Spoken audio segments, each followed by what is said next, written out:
आप जिन खर्चों की बात कर रहे हैं वो कंपनी देती है। अपने हर एम्प्लॉय और उसकी फैमिली का खर्च कंपनी की जिम्मेदारी है। ये सब कुछ करके आप रोहन पर अपने एहसानों का बोझ नहीं डाल सकते। नव्या ने भी सीधा जवाब देते हुए कहा। रॉबर्ट के पास अब कहने के लिए कुछ भी नहीं था। अब जल्द से जल्द रोहन की पेंडिंग सैलरी उसके अकाउंट में क्रेडिट करवाइए। कहीं ऐसा ना हो कि उसके लिए डायरेक्टली सीईओ का फोन आपके पास आए। और हाँ, जो भी खर्चा आपने रोहन पर किया है वो सब आपको वापस हो जाएगा। इतना कहकर नव्या वहां से निकल गई और रोहन भी उसके पीछे चला गया। रॉबर्ट के पैरों तले जमीन खिसक गई थी।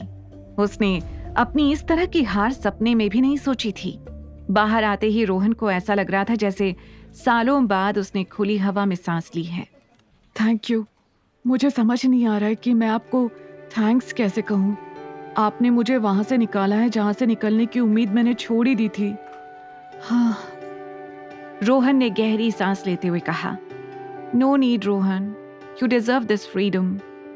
नव्या ने कहा, अब से तुम मेरी जिम्मेदारी हो।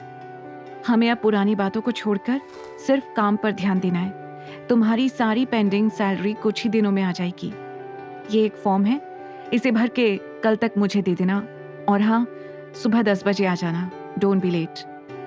रोहन को ऐसा लग रहा था जैसे आज पहली बार कोई उसके साथ ढंग से काम करना चाहता था, वरना रॉबर्ट ने तो उसका सिर्फ टाइम वेस्ट किया था। वो इतना इमोशनल था कि उससे ठीक से कुछ कहा भी नहीं जा रहा था।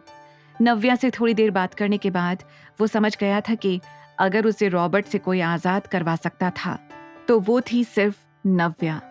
पहले ही दिन नव्या ने पूरे ऑफिस में अपनी छाप छोड़ दी थी। देर शाम तक काम करने के बाद जब वो घर पहुंची तो उसने देखा कि अविनाश उस वक्त आरव के साथ लिविंग एरिया में बैठा था। मम्मा आ गई, कहते हुए आरव ने उसे हक कर लिया। अविनाश एक टक उसे देख रहा था। लगता है पहले ही दिन ऑफिस वालों ने सारा काम करवा लिया। नहीं, कुछ फॉर्मेलिटीज में टाइम लग गया, नव्या ने कहा और आरव के साथ बातें करने के लिए बैठ गई। पता है मम्मा, मरियम दादी ने मेरा स्कूल फाइनल कर दिया है। कल से मैं स्कूल जाऊंगा, आरव ने खुश होकर बताया। कौन सा स्कूल है आंटी? नव्या ने पूछा। Woodland international school. मरियम से पहले आरव झट से बोल पड़ा। स्कूल का नाम सुनकर नव्या हैरान रह गई। पर आंटी, ये स्कूल तो बहुत बड़ा है और काफी एक्सपेंसिव भी है, यहाँ कैसे? उसने हिचकिचाते हुए कहा। वो नहीं चाहती थी कि आरव की पढ़ाई का पूरा खर्चा अविनाश के ऊपर आए, पर इससे पहले कि वो कुछ कह पाती, अविनाश ने कहा, it's my responsibility, no need to worry. पर अविनाश, आरव की पढ़ाई मेरी भी जिम्मेदारी है और वो। नव्या, मैंने कहा ना, you don't need to worry. उसकी स्ट्रिक्ट टोन ने नव्या को चुप करा दिया था, लेकिन उसने सोच लिया था कि वो बाद में इस बारे में अविनाश से जरूर बात करेगी। उन दोनों के बीच जो ऑकवर्डनेस थी वो मरियम को समझ आ रही थी। वैसे कल आरव के स्कूल का पहला दिन है। वो चाहता है कि उसे कल तुम दोनों छोड़ने जाओ। वो अपने पहले दिन मम्मा और पापा दोनों के साथ स्कूल जाना चाहता है। मरियम ने कहा। यस मम्मा पापा, आप दोनों चलोगे ना कल मुझे छोड़ने? आरव ने बड़ी उम्मीद से पूछा। नव्या अविनाश का ब्लैंक चेहरा देख रही थी। उसने आरव का हाथ पकड़कर अपनी तरफ किया और कहा, आरव, आपके पापा को ऑफिस का काम करना होगा, पर मम्मा चलेगी आपको छोड़ने, प्रॉमिस। नहीं, मुझे मम्मा और पापा दोनों के साथ जाना है। चलो ना पापा प्लीज, आरव ने जिद करते हुए कहा। आरव, जिद नहीं करते, मैंने कहा ना पापा बिजी होंगे। नव्या ने फिर से समझाने की कोशिश की। नहीं नहीं, मुझे पापा भी चाहिए। पापा चलिए ना, आओगे ना पापा, बोलो ना।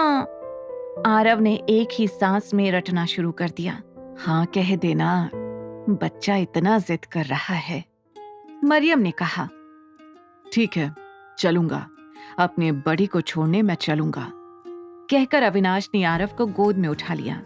ये सुनकर आरव की खुशी का ठिकाना नहीं था। अविनाश को अब धीरे धीरे समझ आ रहा था कि परिवार का मतलब आखिरकार क्या होता है। उधर दूसरी तरफ अविनाश का दोस्त सिद्धांत अपने घर में सोने की तैयारी कर रहा था। तभी उसके फोन पर एक अनजान नंबर से कॉल आया।